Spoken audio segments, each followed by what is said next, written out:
Bhagavad Gita chapter number 2, श्लोक संख्या 45।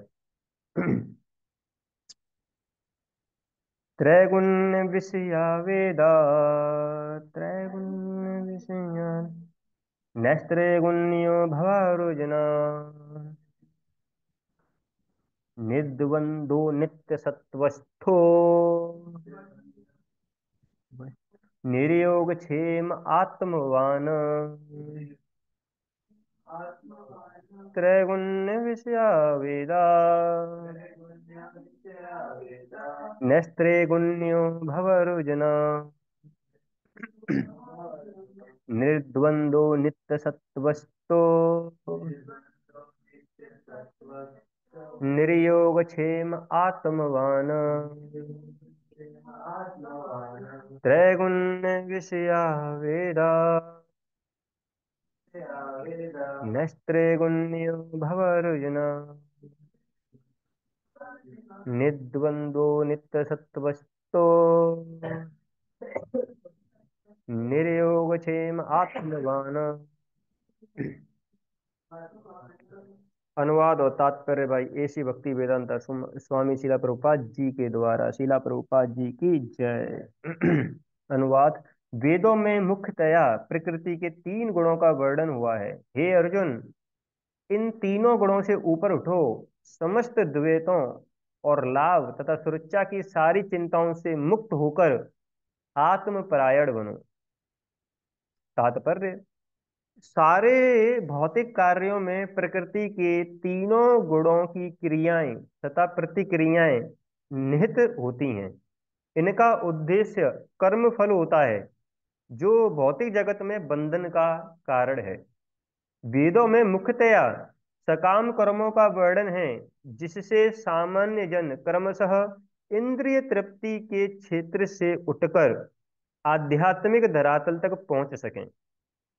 कृष्ण अपने शिष्य तथा मित्र के रूप में अर्जुन को सलाह देते हैं कि वह वेदांत दर्शन के आध्यात्मिक पद तक ऊपर उठे, जिसका प्रारंभ ब्रह्म जिज्ञासा अथवा परम आध्यात्मिक पर प्रश्नों से होता है।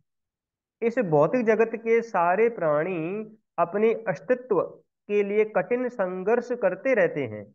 उनके लिए भगवान ने इस भौतिक जगत की सृष्टि करने के पश्चात वैदिक ज्ञान प्रदान किया, जो जीवन यापन तथा भवबंधन से छूटने का उपदेश देता है।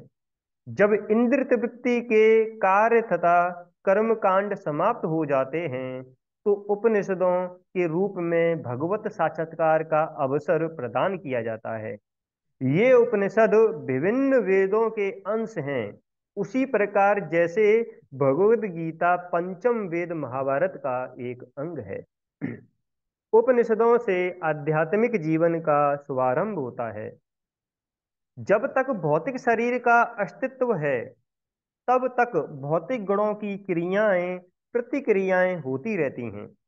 मनुष्य को चाहिए कि सुख दुख या शीत ग्रीष्म जैसी द्वैताओं को सहन करना सीखे और इस प्रकार हानि तथा लाभ की चिंता से मुक्त हो जाए। जब मनुष्य कृष्ण की इच्छा पर पूर्णतया आश्रित रहता है, तो यह दिव्य अवस्था प्राप्त होती है। ओम अज्ञानतिमिरन्धस्य ज्ञानाञ्जनशलाकया चक्षुरुन्मिलितं येन तस्मै श्रीगुरवे नमः। श्रीचैतन्यमनोभीष्टं स्थापितं येन भूतले स्वयं रूपा कदा मह्यं ददाति स्वपदान्तिकम्। वन्देऽहं श्रीगुरो श्रीयुतापदकमलं श्रीगुरून् वैष्णवांश्च ये रूपं सागरजातं सहगणा रघुनाथान्वितं तं सजीवं साद्वैतं सावधूतं परिजनासहितं कृष्णचैतन्यदेवं श्री राधा कृष्ण पादान सह गणा ललिता श्री विशाखान्वितांश्च नमो विष्णुपादाय कृष्णपृष्ठाय भूतले श्रीमते भक्तिवेदांत स्वामिने ते नामिने नमस्ते सारस्वते देवे गौरवाणी प्रचारिणे निर्विशेषा शून्यवादी पाश्चात्यदेशतारिणे नमो मावदन्याय कृष्णप्रेम प्रदायते कृष्णाय कृष्णचैतन्य नामने गौरतुसे नमः हे कृष्णा करुणा सिंधु दीनबंधु जगतपते गोपेशा गोपिका कांत श्री राधा कांत नमोस्तुते सप्त कांचन गौरांगी श्री राधे वृंदावनेश्वरी वृषभानुसुते देवी प्रणमामि हरिप्रिये वाञ्छाकल्पतरुभ्यश्च कृपा सिन्धुवेव च पतितानां पावनेभ्यो वैष्णवेभ्यो नमो नमः जय श्री कृष्ण चैतन्य प्रभु नित्यानंद श्री अद्वैत गदाधर श्रीवासादि गौर भक्त वृंद हरे Krishna Krishna Krishna Hare Hare Hare Ram Ram Ram Hare Hare.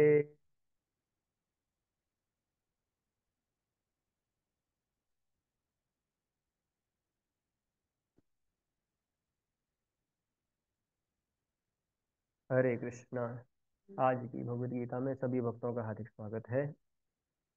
Kindly please bless so I can speak in परंपरा फ्रॉम द स्क्रिप्चर्स। तो कल के दिन हमने 44 श्लोका पे चर्चा किया था। भोग ऐसे प्रसक्ता नाम त्यह पैरता चेतसाम व्यवसायत्मिका बुद्धि समाधो नहीं। तो इस श्लोका पे चर्चा किया था, तो बताया कैसे उसमें व्यवसायत्मिका बुद्धि समाधो न विद्यते, या जो व्यक्ति भोग ऐश्वर्य प्रसक्ता नाम त्यह पैरता चेतसाम। तो इस पे काफी डिटेल में चर्चा किया गया था। मैट्री ऑपुलेंस के बारे में थोड़ा डिस्कस कर रहे थे हम, कैसे सेंस एडिफिकेशन और जो भौतिक संसार के जो ऑपुलेंसेज हैं, तो ये भक्ति करने में क्या मतलब अड़चन पैदा करते हैं, बाधा पैदा करते हैं। तो मतलब भक्ति पाथ अगर कोई चलना चाहता है तो वो व्यक्ति डिटरमाइंड नहीं रह पाता है। मतलब जैसे ही ये बीच में जैसे ही आ जाता है तो डिटर्मिनेशन भक्ति से चला जाता है। जैसे ही कोई भक्ति कर रहा हो और अगर इंद्र तृप्ति को थोड़ा बीच में लेके आ जाता है तो क्या है, वो जो भगवान के लिए प्रेम है या जो भगवान के लिए जो डिटर्मिनेशन है भक्ति करने के लिए, वो स्लैकन हो जाता है, कम हो जाता है वो भगवान की भक्ति के लिए। क्योंकि प्रभुपाद जी बताते हैं कि जब तक हम फुली प्यूरिफाई नहीं है, जब तक हम फुली प्यूरिफाई नहीं है तो हमारे पास में अगर कोई ऑपुलेंस आएगा तो हम उसको सही चेतना में उसको यूटिलाइज नहीं कर पाएंगे। जब व्यक्ति प्यूरिफाई हो जाता है, कंप्लीटली प्यूरिफाई, तो फिर वो जो है उसके पास में कितना भी ऑपुलेंस रहे, कितना भी वेल्थ है, अच्छा बंगला है, गाड़ी है, कुछ भी हो उसके पास में, लेकिन जब व्यक्ति फुली प्यूरिफाई हो जाता है तो then he connect everything to Krishna. तो वो भौतिक संसार का कोई भी ऑपुलेंस होगा, कोई भी, मतलब ऐसा हो सकता है कि वो एजुकेशन में उसके पास में अच्छी डिग्री हो, आईएएस वगैरह की पोस्ट पे हो, या किसी राज्य का राजा हो। पहले तो राज्य किया करते थे, वैष्णव राज्य किया करते थे पहले। तो ऐसे करके कोई भी उसके पास में उपाधि हो, कितना भी वेल्थ हो, कुछ भी हो इस संसार में जो है, कितना भी धन आ जाए, पर लेकिन अगर वो फुल्ली प्योरीफाई अगर वो हो गया है व्यक्ति, तो वो हर एक चीज को भगवान की सेवा में एनिगेज कर सकता है। अदरवाइज अगर हम फुली प्योरीफाई नहीं है तो the opulences can divert us from the bhakti. तो हमने देखा है कैसे मतलब महान वैष्णव की लाइफ में भी कैसे अपनी परंपरा में रूप गोस्वामी, सनातन गोस्वामी, ये प्राइम मिनिस्टर, फाइनेंस मिनिस्टर रह चुके हैं ये। तो ऑपुलेंस की कोई कमी नहीं थी, पोस्ट की भी कोई कमी नहीं थी, है ना। इससे बड़ी पोस्ट और क्या चाहिए उनको भौतिक संसार में। तो पर लेकिन जब वो उस पोस्ट पे थे तो तब भी क्या है कि अ, वो तो क्या है कि महाभागवत डिवोटी फुली प्योरीफाई थे, सनातन गोस्वामी, रूप गोस्वामी। तो हमेशा कुछ ऐसी चीजें किया करते थे जिससे कि वैष्णव को थोड़ा सहायता हो। और हमेशा उनके अंदर एक इच्छा हुआ करती थी कि कब हमको चैतन्य महाप्रभु मिलेंगे, कब हमको चैतन्य महाप्रभु मिलेंगे। तो लेटर पे लेटर लिखा करते थे वो, सनातन गोस्वामी और रूप गोस्वामी, है ना, कि चैतन्य महाप्रभु बस अब ये छोड़ना है, छोड़ना है, छोड़ना है। तो ऐसे करके क्या है कि जो व्यक्ति के पास में सब कुछ हो गया, कितना भी ओपुलेंस आ गया, तब भी फिर भी वो डिटैच है। तो एक होता है ना, मतलब किसी के पास बहुत सारा ओपुलेंस आ गया तो अटैच हो जाता है व्यक्ति। तो लेकिन क्या है कि असली साइन क्या है कि हम भौतिक संसार के जो ओपुलेंसेज हैं उनसे अटैच या डिटैच हैं, कि जब अगर मान लीजिए भगवान को पाना हो तो हम उनको छोड़ने के लिए भी रेडी हो जाए। तो सनातन गोस्वामी और रूप गोस्वामी जो थे, तो वो चैतन्य महाप्रभु को लेटर लिखते थे, हमको मिलना है और ये सारी चीजें हमको क्या करनी है, छोड़नी है। महाप्रभु बोले थे पर लेकिन अभी समय नहीं आया है। जब सही समय आएगा तो तुमको हम बुला लेंगे, है ना, अभी सही समय नहीं है। तो इसलिए तो काफी मतलब वैष्णव की लाइफ से हमको देखने को मिलता है कि जो फुली प्योरीफाई है, तो they can engage the all the material opulences in the Lord service. जैसे महाराज अमरीश का एग्जाम्पल हम कल डिस्कस कर रहे थे कि अपने राज्य में वो सारे प्रजा को क्या कर दिए थे, कृष्णमय कर दिए थे। तो कृष्ण में वही व्यक्ति कर सकता है जो खुद कृष्ण में हो, है ना। स्पेशली लीडर्स पे तो ये बहुत बड़ी एक रेस्पॉन्सिबिलिटी होती है ना, क्योंकि उन्हीं को देख के सब नीचे वाले फॉलो करते हैं। तो अगर महाराज अम्बरीश जो है अपने पूरे राज्य में कृष्ण में थे, तो उन्होंने जो है कृष्ण में नीचे ट्रांसफर कर दिया पूरा का पूरा उनके राज्य में, है ना। और जब कृष्ण सेंटर में आ जाते हैं तो फिर राज्य में बहुत सारी समस्याएं तो वैसे आती ही हैं, पर लेकिन जब कृष्ण में राज्य हो गया तो फिर किस बात की चिंता। जब साथ हूँ रघुनाथ, तो किस बात की चिंता। तो ये हमारा अमृत मतलब रखा करते थे कि भगवान को सेंटर में रखते थे अपने राज्य में। तो जो बहुत सारी जो समस्याएं होती हैं वो तो अपने आप ही सॉल्व हो जाती हैं, उसमें तो लगने का कोई जरूरत पड़ता ही नहीं था उनको। तो ये यहाँ पे एक पॉइंट आ रहा है कि कैसे प्रभुपाद जी जो बताते थे कि अगर हम फुली प्योरीफाई नहीं है तो मेटियोपुलेंसेज को हैंडल नहीं कर सकते हैं, पर लेकिन जो महाभागवत डिवोटी होता है उसको आप कितना भी ऑपुलेंस दे दो वो विचलित नहीं होगा, और उसको नहीं भी दो तो उसकी डिमांड नहीं करेगा वो, है ना। जैसे रूप गोस्वामी सनातन गोस्वामी ही, अभी तो उनके पास में इतना सारा ऑपुलेंस था, लेकिन जैसे ही चैतन्य महाप्रभु के पास में आते हैं और सब कुछ को छोड़ देते हैं, तो यही गोस्वामी जो है पेड़ों के नीचे रहा करते थे बाद में। तो कोई डिमांड नहीं था, हाई क्लास डिमांड के हमारे लिए रहने के लिए ये होना चाहिए वो होना चाहिए, वही रूप गोस्वामी सनातन गोस्वामी पेड़ों के नीचे रहा करते थे। तो ऐसे ही जब भौतिक संसार के ऑपुलेंसेज वगैरह हम आते हैं तो जो कंडीशन सोल जो होती है बद्ध जीवात्मा, तो वो क्या हो जाती है, उसमें फंस जाती है। मतलब बहुत ज्यादा ऐश्वर्य जब हमारे पास में आ जाता है, मान लीजिए फर्स्ट क्लास एसी रूम दे दिया जाए कि लीजिए भाई फर्स्ट क्लास एसी रूम है ना, साधना करिए अपना। तो शायद साधना तो नहीं पर लेकिन सो जरूर जाएंगे। तो ऐसा हो जाता है कि तो इसलिए क्या है कि जब बहुत ज्यादा जैसे होता है ना, धन वगैरह बहुत ज्यादा आ गया मान लीजिए किसी के पास में, तो जब नहीं रहता तो ज्यादा टेंशन नहीं रहती है ना। उसको पता है कि भाई बेसिक चीज करनी है मेरे को, है ना। बॉडी के लिए जो डिमांड है, demand in the sense need जो है, क्योंकि बॉडी की जो नीड है भाई सोल को तो रखना ही है भक्ति करने के लिए साथ में। तो बॉडी का जो नीड होता है तो वो नीड को फुलफिल कर देगा जो मनी उसके पास में होगा, पर लेकिन जब एक्स्ट्रा हो जाता है है ना, क्योंकि एक्स्ट्रा जब होता है तो शास्त्र को क्या बताते हैं कि भगवान की सेवा में लगा दो। नहीं तो क्या होगा, वो व्यर्थ में ही जाएगा।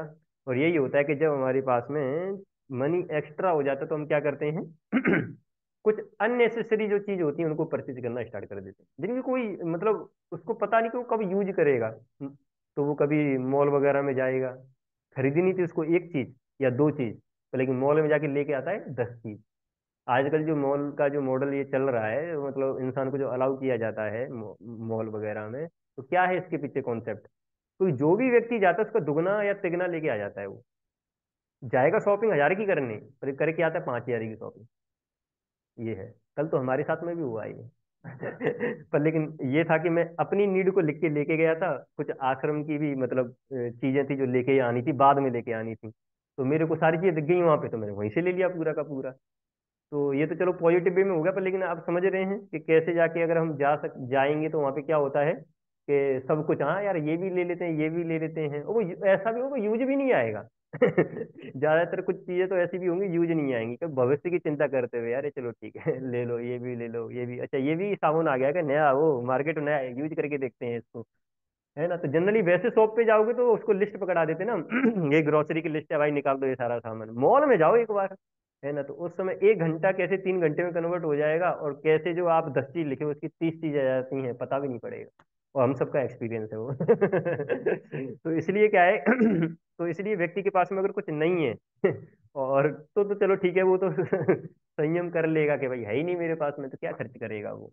पर लेकिन जिसके पास में जब ज्यादा हो जाता है, तो इतने सारे ऑप्शंस आ जाते हैं कि वो क्या हो सकता है, भक्ति मार्ग से थोड़ा विचलित हो सकता है, या अपना जो समय थोड़ा व्यर्थ कर सकता है। वही टाइम वो कृष्ण भक्ति में यूज कर सकता है, वही भौतिक संसार के अननेसेसरी चीज में उसको लगा देता है वो। तो इसलिए प्रभुपाद जी हमेशा बताते थे कि कैसे अगर हम फुली प्योरीफाई नहीं है, तो इसलिए हम भगवान के जो ऑपुलेंसेज हैं उनको एक सही चेतना में यूटिलाइज नहीं कर पाते हैं। जैसे प्रभुपाद संभाल संभाल कृष्ण महाराज एक बार लेटर लिखे प्रभुपाद जी को, बोले कि आई थिंक इसमें दो चीजें हैं। एक तो क्या था, जब वेस्ट में प्रीचिंग चल रहा था, तो फाइनेंस की कमी हो गई थी। फाइनेंस का थोड़ा कमी हो गया था उस समय पे। तो प्रभुपाद जी ने आदेश दिए थे कि जाइए, कुछ डिवोटीज क्या कर सकते हैं, कंपनियों को ज्वाइन कर सकते हैं, जो पढ़े लिखे हैं तो कम से कम कंपनी ज्वाइन वगैरह करेंगे, कुछ सालों के लिए काम करेंगे तो धन वगैरह आ जाएगा। तो ऐसे करके आदेश दिया, तो कुछ डिवोटी गए, पढ़ाना चालू किया, कोई काम करने जा रहा है, ऐसे करके धन भी आया थोड़ा बहुत। फिर प्रभुपाद जी ने बाद में बोल दिया, अभी इस चीज का जरूरत नहीं है, हरिनाम संकीर्तन करिए, वहां से लक्ष्मी अपने आप आ जाएगा, भगवान भेज देंगे। तो डिवोटी हरिनाम संकीर्तन करने लगे, और कुछ पैसा वगैरह आया। कमल कृष्ण महाराज पूछे थे प्रभुपाद जी से कि जब हम भगवान का हरिनाम संकीर्तन कर रहे हैं, और भगवान की पूजा रोज करते हैं, जब भी करते हैं, तो फिर भगवान ऑपुलेंसेस भेजते क्यों नहीं अपने पास में। मतलब इतना सारा हमको कठिन परिश्रम करना पड़ रहा है, कभी मान ली मेटेरियल जॉब भी करने जाना पड़ रहा है, क्या भगवान ये चाहते हैं हमसे कि हम मेटी मतलब स्पिरिचुअलिटी में लगे हुए हैं, और मनी का नीड पड़े तो जॉब करने लग जाएं, है ना। अगर ये चाहते हैं क्या भगवान, अरे अगर भगवान को भक्ति ही कराना है तो बहुत सारा ऑपुलेंस भेज दें, हम उसको यूटिलाइज करेंगे भगवान की सेवा में। तो प्रभुपाद जी क्या बोलते हैं वहां पे, भगवान जो है वो पूरा का पूरा ऐश्वर्य आपके पास में भेज सकते हैं, but we are not so purified that we can utilize that opulence in the Lord service. कि हम उतने पवित्र नहीं हुए हैं अभी तक, जिससे कि हम जो भगवान का जो ऑपुलेंस हमको मिलेगा उसको अच्छे से यूटिलाइज कर कर सके भगवान की सेवा में। हम क्या हो जाएंगे, थोड़े उससे विचलित हो जाएंगे। ये प्रभुपाद जी का वहाँ पे लेसन था कमल कृष्ण महाराज को। तो वो दे सकते हैं, बहुत सारा ऑपुलेंस दे देंगे। इसलिए हमने देखा है कि कभी कभी बहुत ज्यादा ऑपुलेंस जब आ जाता है व्यक्ति के पास में, तो पहले तो सही अच्छे से चल रही होती है उसकी भक्ति, लेकिन जैसे ही ऑपुलेंस वगैरह आता है तो फिर वो भक्ति थोड़ा डाउन हो जाता है ना। क्योंकि ऑपुलेंस से जाते हैं तो क्या करने लग जाता है इंसान, उसको भोगने लग जाता है। शास्त्रों में बहुत सारे उदाहरण हैं, कल ही हमने थोड़ा सुना था यमुनाचार्य जी के बारे में, है ना। कैसे वो तो भगवान के शुद्ध भक्त है एकदम बढ़िया, पर लेकिन हमको लेसन सिखाने के लिए कि माया कितनी स्ट्रांग होती है ना, मेटरी ऑपुलेंसेज कितने स्ट्रांग होते हैं, कि कैसे ये हमको भक्ति से दूर कर सकते हैं। तो उन्होंने ने जो क्या नाम था वो, किसको हराया था प्रभु जी, वो क्या नाम, ठीक है, तो अभी नाम याद नहीं आ रहा है हमको, तो क से ऐसा कुछ नाम था उसका। तो जो यमुनाचार्य जो है वो डिफीट करते हैं किसी को, कोलाहल, कोलाहल को डिफीट करते हैं, है ना, डिबेट वगैरह में। तो राजा जो है प्रसन्न हो जाता है उनसे, है ना। क्योंकि और इससे पहले शर्त भी रखी जाती है कि अगर तुमने कोलाहल को हरा दिया तो हम आपको आधा राज्य दे देंगे। आधा राज्य मिल जाता है उनको। पर लेकिन जब राजा राज्य करने लग जाता है तो डिमांड थोड़ी और बढ़ जाती है। ऐसा लगता है कि आधा राज्य, थोड़ा एक आध दो राज्य और आ जाए, तो फिर क्या करते हैं, दूसरी दूसरे राज्य पर अटैक करते हैं, ऐसे करके थोड़ा और किंगडम को बढ़ा लेते हैं। किंगडम को बढ़ाते बढ़ाते बढ़ाते क्या हो जाता है, उनकी भक्ति जो है नीचे चली जाती है, और वो भक्ति को भूल जाते हैं, पूरा राज्य पाट में ही लग जाते हैं। तो नाथ मुनि उनके दादाजी, उन्होंने कहा यार ये देखो मेरा ये पोता है वो कहाँ लग गया है। फिर ऑफ कोर्स राम मिश्र उनको भेजते हैं, अपने शिष्य को उनके पास में भेजते हैं, और फिर वो उजागर करते हैं उनकी भक्ति को। तो यहाँ पे पॉइंट ये आ रहा है कि कैसे जब कोई शुद्ध भक्त है है ना। तो अपने उदाहरण से ये हमको समझाना चाह रहे हैं कि भाई मेटेरियल ओपुलेंस से जाके किसी की बुद्धि को भी विचलित कर सकते हैं। इसी प्रभुपाद जी क्या बता रहे हैं कि जब ये भौतिक संसार के जो ओपुलेंसेज हैं और ये जो सेंस एंजॉयमेंट है, जब ये हमारे पास में अगर रहेगा तो भगवान की भक्ति में डिटरमाइंड नहीं रह पाए। ये एक लेसन है यहाँ पे। एक महाराज स्टोरी बताते हैं, कैसे एक ब्रह्मचारी जो है समुद्र के तट पे बैठ के अपना भजन कर रहा था। और उसके पास में सिंगल कोपिन थी, जैसे ब्रह्मचारी कोपिन वगैरह पहनते हैं। सिंगल थी, है ना। मतलब तो उसमें क्या है कि अब ये नहाने जाने वाला है तो नहाएगा तो गीली हो जाएगी ना कोपिन वगैरह, फिर भजन करेगा तो गीला रहेगा। एक व्यक्ति आया, सुझाव दिया, अरे भाई तुम जो है गीली कोपिन में बैठ के जप करते रहते हो, तुम्हारी तबीयत खराब हो जाएगी, एक दूसरी कोपिन ले लो है, इसको धुलना उसको सुखा देना, वो अगले दिन रेडी हो जाएगा, उसको पहन लेना, फिर इसको ये इसको सुखा देना, मतलब दो कपड़े हो गए, तो समझिए ना आप। एक दिन में एक सूख जाएगा, उसको यूज करो भाई। आइडिया तो अच्छा है। बुरा भी नहीं है कुछ भी। तो उसने क्या किया, दूसरी कोपिन उसको गिफ्ट कर दिया। और ये ब्रह्मचारी उस कोपिन को यूज करने लगा बढ़िया से। बढ़िया यार, वो तो खुश हो गया। अरे मैं गीली कोपिन में जब किया करता था थोड़ा सा डिस्टरबेंस होता था, अब अच्छा है ना। सूखा सूखा बढ़िया फ्रेश एकदम।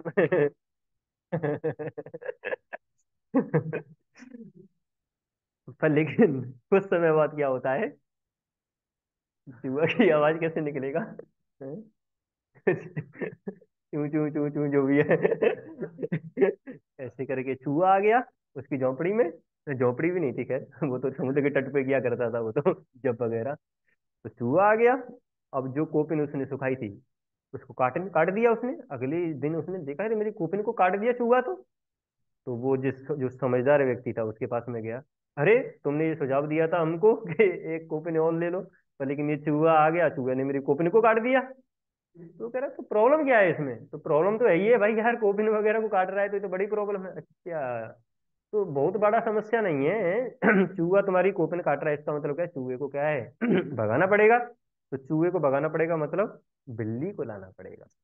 तुम बिल्ली को लेके आ जाओ, तो बिल्ली चूहे का देखभाल करेगी, मतलब चूहे को भगा देगी। और चूहा अगर भाग जाएगा तो कोपिन तुम्हारी सूखेगी, कोपिन सूखेगी तो तुम पहनना हो पहनोगे जब करोगे। है ना, कितना बढ़िया, देखो फर्स्ट क्लास सॉल्यूशन। फिर क्या सॉल्यूशन है, इंटेलिजेंट तो तुमसे ज्यादा कोई हो ही नहीं सकता इस संसार में। तो जो इंटेलिजेंट व्यक्ति था उसने ये सुझाव दिया, ठीक है, वो बिल्ली लेके आ गया। तो बिल्ली अपना बढ़िया फर्स्ट क्लास उसका जब चल रहा है भाई, बिल्ली चूहे का टेक केयर कर रही है। चूहा कोपिन नहीं काट रहा है। और फर्स्ट क्लास जब चल रहा है उसका। लेकिन कुछ दिनों बाद म्याऊं, म्याऊं, अब बिल्ली चिल्लाने लगती है। अब बिल्ली इतनी तेज चिल्लाती है कि अब भाई उसका जप में डिस्टरबेंस हो जाता है। अब आप जप कर रहे हो, है ना, कोई भक्त अगर वैष्णव सॉन्ग लगा दे तो डिस्टरबेंस हो जाता है।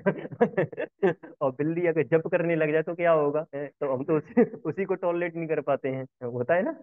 कभी कभी भक्ति कर रहे हो और कुछ आवाजें आए। जैसे वृंदावन में गए थे। डक्स। आवाजें कर रही थी। तो क्या किया जा सकता है उस समय पे?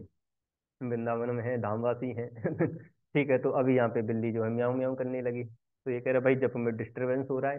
फिर दोबारा इंटेलिजेंट व्यक्ति के पास में आता है वो, हे बुद्धिमान व्यक्ति, हे बुद्धिमान जीव, थोड़ा बताओ इसका सुझाव करो, ये तो बड़ी समस्या हो गई है।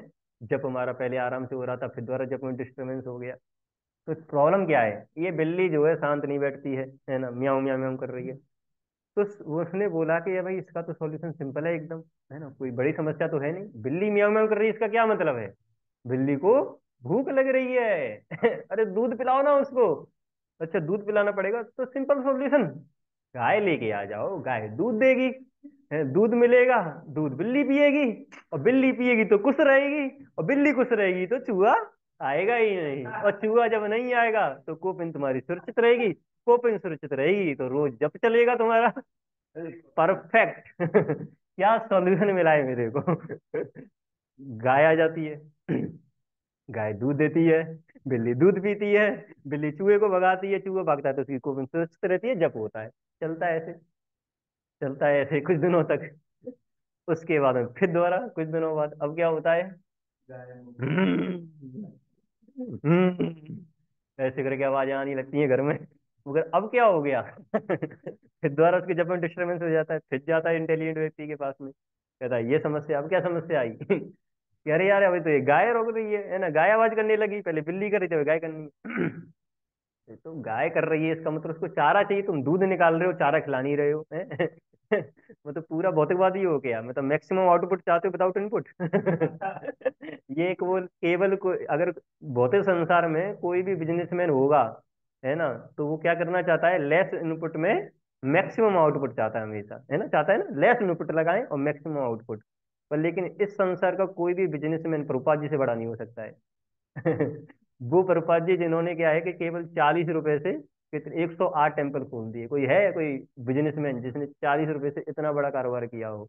और अगर मान लीजिए कोई व्यक्ति अपनी कंपनी बड़ी खड़ी कर देगा, तो उसमें कितने सारे एम्प्लॉय रहेंगे, सारे एम्प्लॉय की क्या रहेगी, सैलरी रहेगी 10,000, 20,000, 1 लाख, 2 लाख, तब जाके वो कंपनी चलती है। पर प्रभुपाद जी की जो कंपनी है उसमें कितने सारे वर्कर्स हैं, 10,000 से भी ज्यादा, 20,000 से भी ज्यादा वर्कर्स हैं विदाउट पेमेंट, विदाउट सैलरी। सबके सब काम कर रहे हैं। तो ऐसी कंपनी प्रभुपाद जी दे सकते हैं जिसमें लेस इनपुट मैक्सिमम आउटपुट। तो यही इंटेलिजेंट व्यक्ति बोला, अरे मेरे भाई तुम क्या कर रहे हो, कुछ खिला नहीं रहे हो गाय को और मैक्सिमम आउटपुट चाहते हो तो थोड़ा खिलाओ। तो खिलाएंगे कैसे भाई, उसका बंदोबस्त कैसे होगा, सिंपल सॉल्यूशन, शादी कर लो। शादी कर लोगे तो बीबी आएगी, है ना, बीबी गाय का टेक केयर करेगी। गाय दूध देगी, दूध आएगा बिल्ली पिएगी, बिल्ली पिएगी तो चूहा दूर रहेगा, तुम्हारी कोपिन आराम से सूखेगी और वजन होगा। देखो कितना मस्त सॉल्यूशन, देखो मस्त है एकदम बढ़िया। ये परफेक्ट है, मुझे लग रहा है इसके बाद शायद कोई समस्या ना हो। तो वो शादी कर लेता है। अच्छा इससे पहले मैं इसमें भी क्या है कि दो स्टोरी आती है खैर इसमें, ठीक है चलो वो दूसरा वाला छोड़ो, वो एक गुरु का भी आता है एक। ये कोपन वाला है, तो अब वो चालू हो जाता है ना, भाई सब बढ़िया चल रहा होता है, बीवी घर पे आती है, गाय का टेक केयर करती है, गाय दूध देती है, बिल्ली पीती है, चूहा दूर रहता है, कोपिन सूखती है, और जब चलता है कुछ दिनों बाद आवाज आती है इस, पहले तो आवाज ऐसी आती थी कि समझ में नहीं आता था कि कौन सी आवाज है। इस बार आवाज ये आती है, you bum fellow, you are bogus, you are sitting here and you are doing chanting, go out and earn something. मेरी भी कुछ डिमांडे हैं, तुम मेरे को क्या ऐसी लेके आ गए हो और ऐसी रखोगे मेरे को भी गहने चाहिए, साड़ी चाहिए, खाने को चाहिए, है तू bum fellow, you are useless, you are sitting here, go out and work. Intelligent व्यक्ति को अप्रोच करता है। कहाँ है भाई, कहाँ फंसा दिया मेरे को। जाता है, क्या हुआ, अरे बीवी इतने थाने मार रही है, वो तो कह रही जाके काम करो। अरे यार तो इसमें प्रॉब्लम क्या है। अरे तुमने शादी की है, घर की रेस्पॉन्सिबिलिटी जिम्मेदारी होती है, अभी तो बीवी है, बाद में बच्चे आएंगे, घर का टेक केयर कौन करेगा, तो जाओ थोड़ा घर का टेक केयर वगैरह करो। तो इस व्यक्ति को समझ में आता है। जब वो काम करता है कंपनी में जाके 9 से 5, उसके बाद में घर बच्चों का देखभाल, सुबह बीवी के थोड़े ताने, तब समझ में आता है यार भजन तो पूरा गया। अब तो चैंटिंग हो भी नहीं रहा है मेरा। तब वो सोचता है कि कहाँ पे दिक्कत हुआ। तो ये जो मतलब बुद्धिमान व्यक्ति जो उसको आइडिया दे रहा था, तो अब उसको पता पड़ा कि वो तो सबसे बड़ा मूर्ख व्यक्ति है ना, जिसने मेरे को ही मूर्ख बना दिया। तब वो सोचता है कि प्रॉब्लम कहाँ, मतलब प्रॉब्लम ये जो है कहाँ से स्टार्ट हुई, तो कहाँ से स्टार्ट हुई थी, सेकंड कोपिन से स्टार्ट हुई थी। तो उसने क्या किया, जो सेकंड कोपिन थी उसको नदी में फेंक दिया, और वो चली गई कोपिन, और उसके पास में क्या है, सिंगल कोपिन, सिंगल कोपिन, हरे कृष्णा कृष्णा कृष्णा हरे हरे, हरे राम राम राम हरे हरे। अब उसका निरंतर भजन चल रहा है, बढ़िया भजन चल रहा है।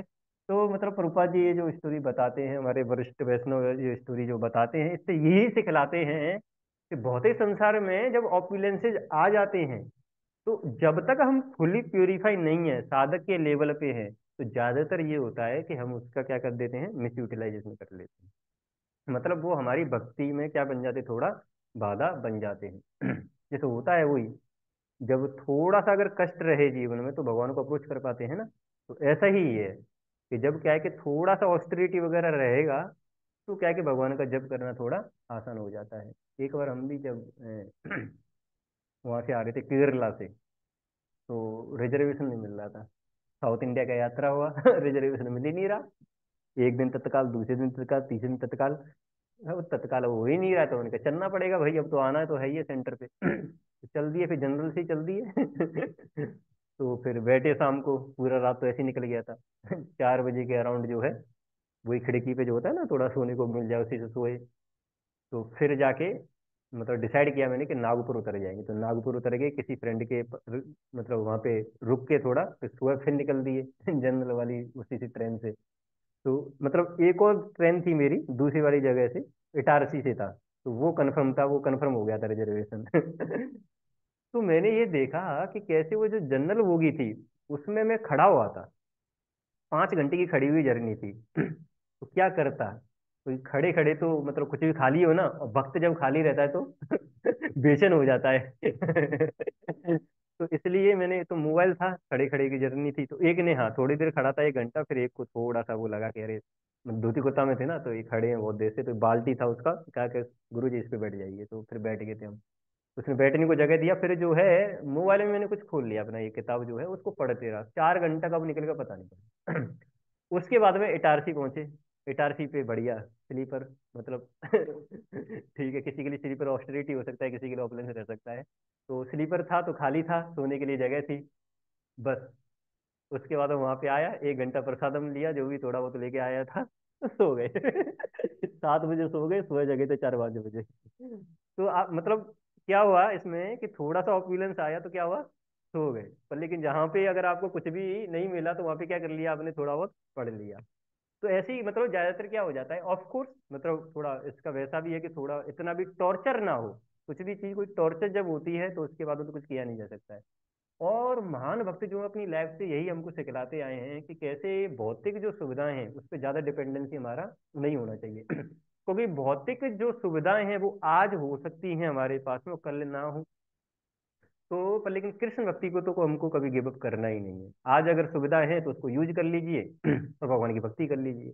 कल नहीं है तो उसका बहुत ज्यादा हमारे पास में क्या क्या नहीं होना चाहिए, डिमांड नहीं होना चाहिए कि मेरे पास में ये सुविधा नहीं है तो मैं भक्ति नहीं कर पाऊंगा। तो इसलिए कि भौतिक सुविधाएं जो हैं वो तो आती रहेंगी और जाती रहेंगी, इसलिए इससे ज्यादा विचलित नहीं होना चाहिए। तो वहां से वो मतलब सीख मिलता है। तो ऐसे करके तमाल तमाल कृष्ण महाराज थे। तो जब जुहू लैंड का वो चल रहा था नेगोशिएशन, तो जुहू लैंड पे मतलब कुछ पेमेंट कर दिया गया था, और वहां पे जो है रूपा जी ने बोला कि आप क्या करिए, जाइए और लैंड पे रहने लग जाइए, और राधा राजेश्वरी के जो विग्रह उनकी सेवा करने लग जाइए, क्योंकि प्रभुपाद जी को कन्विक्शन था कि अगर एक बार जो है अर्च विग्रह पहुंच गए, है ना, तो फिर कोई वहां से हटा नहीं सकता है हमको। पर लेकिन भगवान को तो पहुंचा दिया वहां पे, और लिविंग जो कंडीशन थी वहां पे वो तो एकदम बेहतर थी। वहां पे जब डिवोटी सोया करते थे, तो कभी चूहे आ रहे हैं ऊपर से चूहा, मतलब डिवोटी सो रहा है, मालिक खर्राटा भी ले रहा है।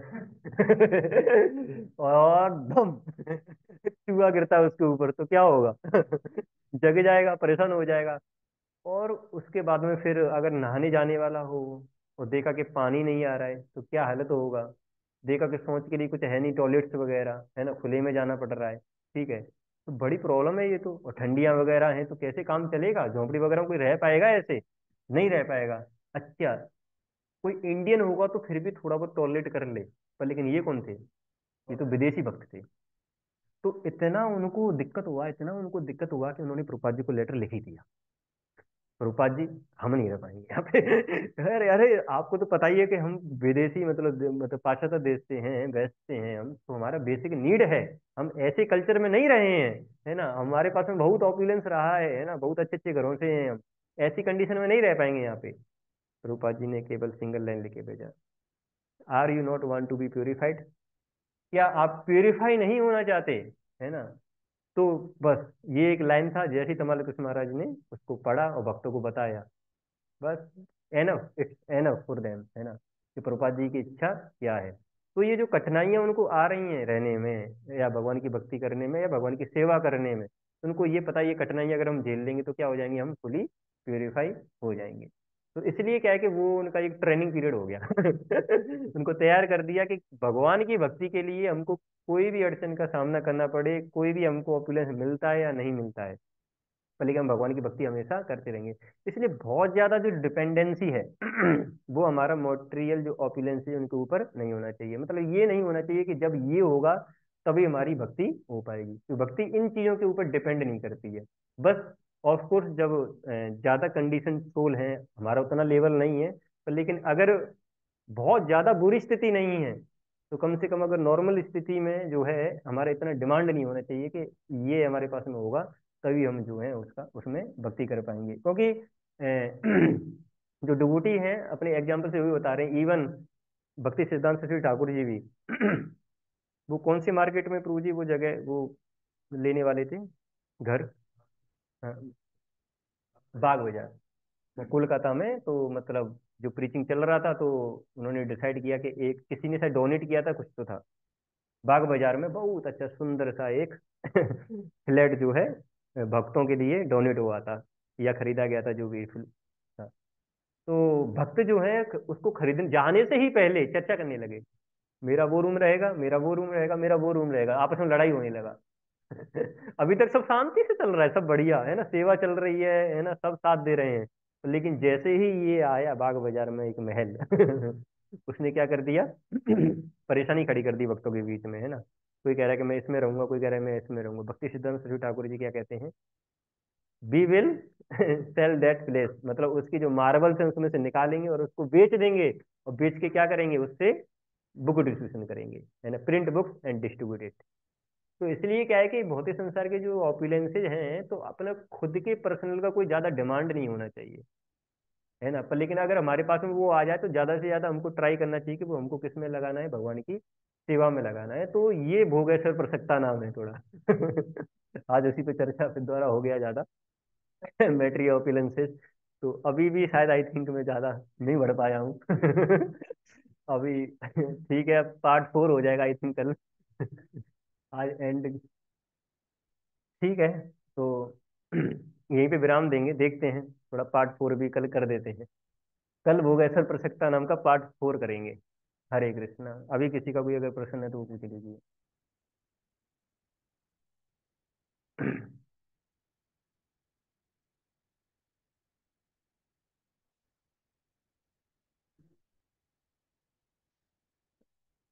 हरे कृष्णा। तो any question in the online?